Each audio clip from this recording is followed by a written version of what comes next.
All right, episode 47, and boy, do I have a story for you this week. So, as I previously said on other episodes, my wife is in her 4th year of medical school, and this past week was something called Match Week. It's the week where you find out basically where you're going to start your career as a doctor and become a resident. You start your residency program. But once you're a resident, you have to practice for like 3 to 4 years. Then you can take on a specialty or fellowship. Now, mind you, I am not in the medical field whatsoever. So the last 4 years have been just a complete crazy learning experience for me about what doctors really have to go through in order to achieve this accomplishment in their careers. But Match Week is one of the biggest weeks of your entire career. I'd say there's like graduating undergrad and taking the MCAT, getting into medical school and taking these exams known as Step 1 and Step 2.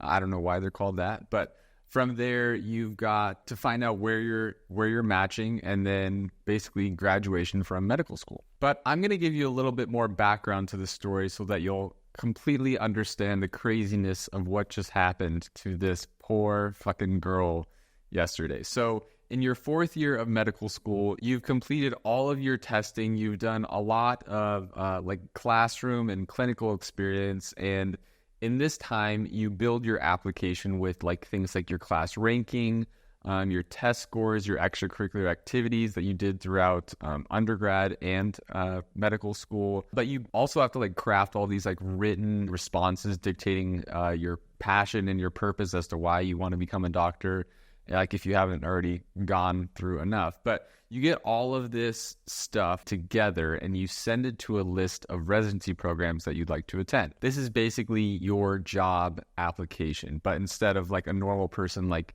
fills out a 5-minute application on LinkedIn with their resume and cover letter, it basically takes months of work of putting all of this stuff together and rewriting and drafting and editing and all this stuff. But then the schools review it and they review all your applications, and then you have to do like these 8-hour all-day interviews with the schools that are interested in you. So from the months of like November to like January, basically, these interviews are conducted all throughout the US, either through Zoom or in person. And then from there, you rank your preferred programs that you interviewed with.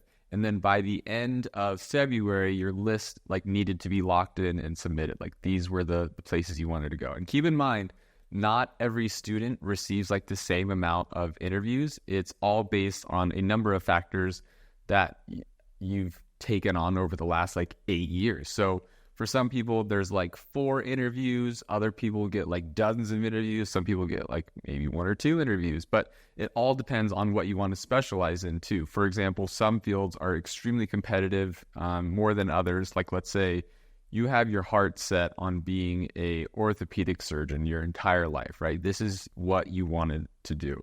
Like this is your goal. You've endured all of these hurdles throughout your whole life. Let's say you were high school valedictorian, you got good grades in high school, good grades in college, good MCAT score, good writing and test-taking skills and abilities. You conquered all of this in order to be an orthopedic surgeon. Years and years of hard work. Now, since this is a very competitive field, your school then recommends, hey, you should also pick a backup, just in case, a backup specialty during this interview process, because no matter how hard you worked, any of these like individual factors could technically not be good enough and your dream is just fucking done, not going to be an orthopedic surgeon. So you need a backup just in case. You'll be a doctor, but it's not going to be something that you love or you're passionate about, that you wanted your whole life. It's a crazy thing that these people go through. I look at it this way because I'm not into medicine. Like I know nothing about medicine, but in the marketing world, there's like marketing is just so expansive. It covers so many things, right? There's social media, there's branding, there's media buying, public relations, analytics, SEO, e-commerce. Like I can go on, and it all falls under this umbrella of marketing. And if I was told like right now in my career, hey, you need to change your career path. You can stay in marketing, but you have to focus on analytics the rest of your career. I'd be like, fuck that, dude. I'm done. I want the freedom to pursue whatever I want. I like that, whatever I'm passionate about. Like, why even bother doing it if I'm not passionate about doing it? Like, I can make money any other way, right? I can make a living doing anything else. If that's what it comes down to. But I digress. So back to the process. These students choose backup schools to interview with just in case. Then come time to rank, it may turn out that, let's say you have 4 interviews in your specialty that you wanted to pursue, and then let's say 3 or 4 interviews with your backup. So you rank all of those and then you wait. And in the meantime, those programs are also ranking you amongst all the other students interviewing during this time. And all of that gets kind of thrown into this algorithm.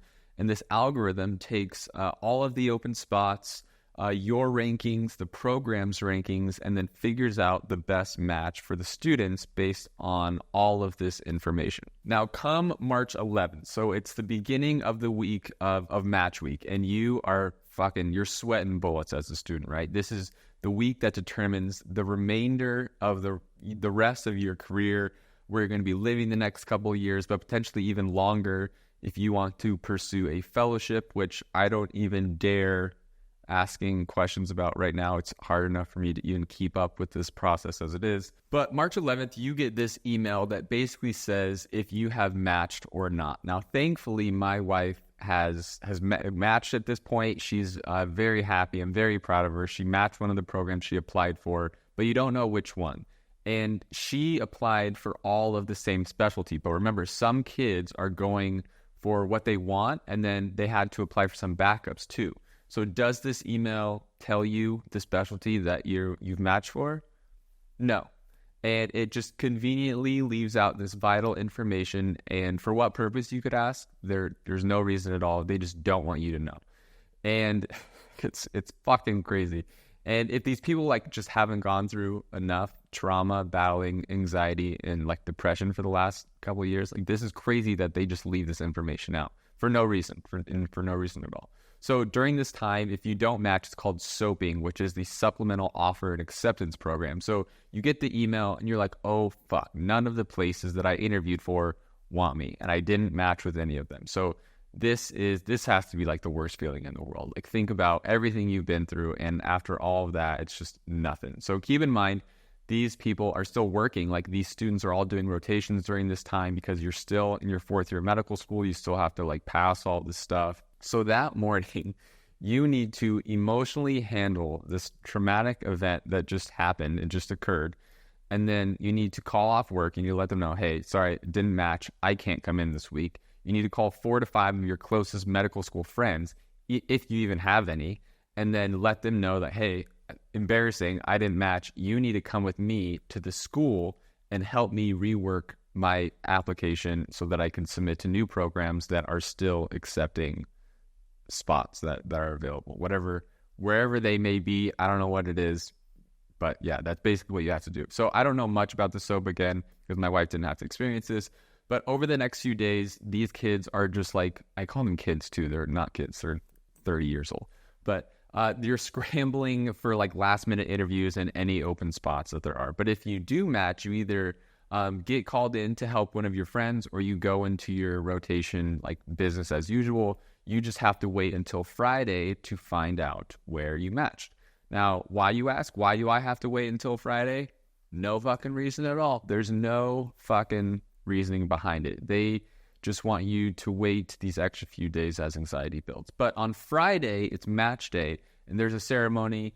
And the ceremony isn't mandatory, but it's an opportunity for you to find out where you're going, and you can celebrate amongst friends and family. You're given an envelope, and everyone opens this envelope at the same time. But there's also this email that gets delivered to you that morning that tells you, and it's all timed out to happen at the same time, right? 9 a.m. You get an email that says where you're going to get matched to, and your envelope's supposed to be in hand. So this is where the story kind of gets a little crazy, okay? This is the good part. So we've matched, but we don't know where. My wife is just a ball of anxiety, and I'm focused on I'm happy either way. We matched. It's going to be good. What food is going to be served at the ceremony? It was all shit, by the way. They didn't serve anything good. But she has these schools and destinations in mind that she that would make her happy. But obviously there are places at the bottom of her rank list, right? You had to rank all of these, and it's still positive to know that you match, but you want to match for one of your top programs. That only makes sense. You want to be at the place where someone wants you. And it's like draft day. Now, like no one wants to go to a shitty team, right? But usually they get paid more if they go to a shitty team, if you get picked first. But in cases of like medical students, you don't get paid more. But we're at this ceremony. It's like 8:30 and emails get sent out at 9 a.m. My wife is a mess. So the dean gets up there, says some bullshit, and then starts passing out these envelopes one by one. And there's over 100 students in this class. So like 2/3 of the way through, you're starting to like look at you're starting to look at your watch, start looking at your phone. You're like, this guy's cutting it a little close, 8:45 rolls around, 8:50 rolls around, 8:55 comes. Finally, he finishes and continues to talk. But come 8:58, everyone's phone lights up. The email has come early, and you just hear silence and like a big gasp come across the whole room, and everyone is about to know where they're getting matched. And the fucking dean has no clue that this message, this email came early. Like no one's relaying this information over him, so he just continues to talk. But my wife immediately flips her phone face down. She doesn't want to look at it. She's like, I've waited this long. I want to open my letter. Like, let's do it the right way, right?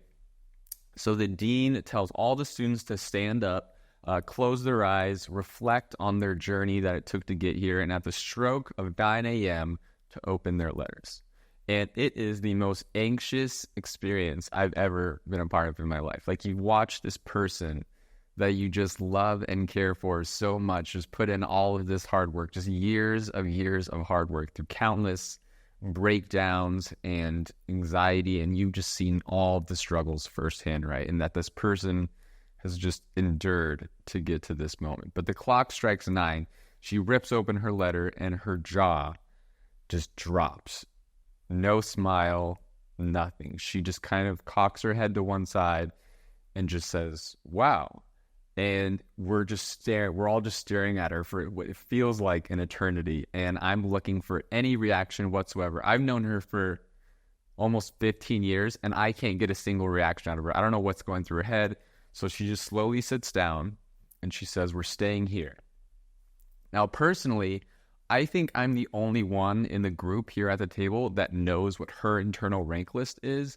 And here is not high on her list. So she's lost all excitement. She's lost all color in her face at this point. She looks like she's going to pass out.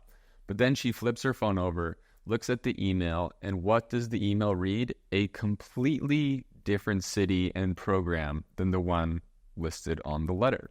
So now she's just completely overtaken by like confusion and panic, right? And which makes sense. But because the program listed on the email was one of her top choices. So it's like you're either getting a top choice or a bottom choice. So immediately she goes up to the faculty and she's like, what the fuck's going on? Where am I going?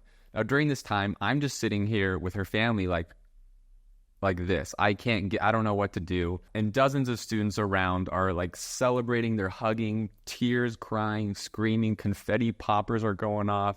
And we're just like, what the fuck? What the fuck just happened? So apparently, the excuse the administrator gave said that the printer must have gotten jammed because they used this really thick paper to print on in efforts to not allow people to read their destination early if they put their envelopes up to the light. So she said the email's correct. The email's where you're going. So she rushes back over. It's one of her top picks, but by now the moment's completely ruined. None of us know just how to react. She just went through a complete emotional roller coaster over the last 5 minutes.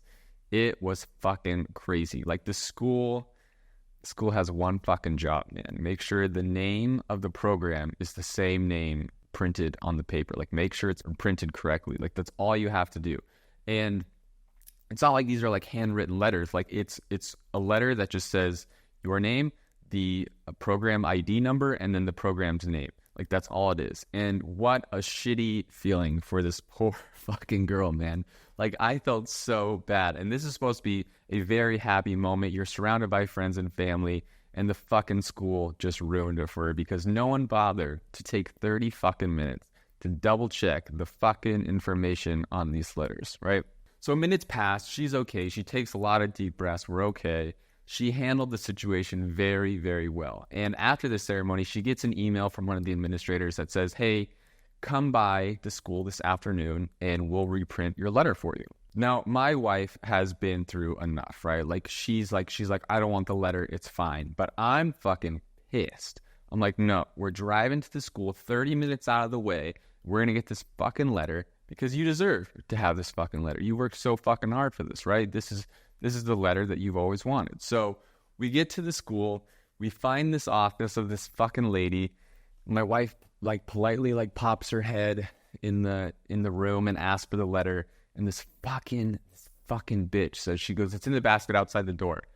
Doesn't fucking say anything else, completely dismisses us, no apology, nothing. Now, the school, when my wife went up there, the school hasn't fucking apologized once for this idiotic mix-up that they did on their own. We grabbed the envelope, and the name of the envelope is missing her first name. It's only her middle name and her last name. Like, this woman couldn't even bother to double check the fucking letter that was supposed to correct the one that fucked up, right? So then I'm fucking mad. So I walk in the room and I ask, can I ask who's responsible for this mix-up here? Like, I'm just pissed. And I'm outwardly, like, not trying to be a dick either, too, right? I'm trying to be nice. Not nice, but I'm not trying to be an asshole. I'm like, who's responsible for this?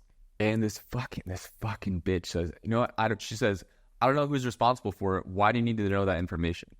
And I said, well, it's a pretty shocking thing what we just went through. And you couldn't even bother to get her name right on this one. And she fucking looks all confused and shit. And she says, I don't know who's responsible for it, but accidents happen. Fucking accidents happen. You know, can you fucking believe the audacity of this woman? And I am fuming, right? I am fucking livid. And she goes, do you want me to reprint it again? And now my wife, by now, is just like, we need to get out of here. She doesn't want to make a scene at all. This girl still has to graduate in 2 months. But fuck, man, this fucking bitch. I am so mad. So she rushes us out of the room. But I don't know, and I don't mean to be disrespectful. Like, I am not disrespectful to women. I didn't get in her face. I didn't try to intimidate her. I was polite. I didn't curse at her in any way. But what just a complete lack of awareness and a complete lack of care. And we're giving this institution hundreds of thousands of dollars. And, like, this is how you treat your students. And it was just it was mind-blowing to me. And I guess I apologize for all the cursing here. Kids, do not curse unless you're really fucking mad, because you can't control these fucking dumb people in the world sometimes, you know? They're just fucking idiots. But regardless, like 30 minutes later, after all of this fucking ordeal, we get a call from the school and someone apologizes, but what a crazy experience to just go through. And I'm not even the one going through this process, you know? I'm just along for the ride, and I felt every emotion along the way. But anyways, that's it. That's the story. We're both very happy with where we're ending up, where we're going to be headed this summer. And I'm very proud of her, of how she handled this entire situation, because I don't know if I've ever been this mad at a person in my life, at this fucking woman. But regardless, I have a great respect for the medical community. It's insane what these people have to go through in order to become a doctor. And like even the underlying part of it all is that they just want to do this to help people and to help people who are sick and in pain, which is crazy. Like, you're just trying to do good for the world, and you have to go through all this chaotic, outdated, ridiculous process. And I think more people should know about all of this shit that people have to go through in order just to become a doctor. It's insane. Like, no one outside the medical community knows about this, I feel like. But it's just wild. It's just fucking wild. So thank you for being a doctor, if you are one. And now we get to plan this exciting part of our lives together. But I'll definitely be giving updates along the way. But yeah, I'm very happy. Until then, I hope all of you guys matched if you're a medical student. So congrats to you. But yeah, until next week.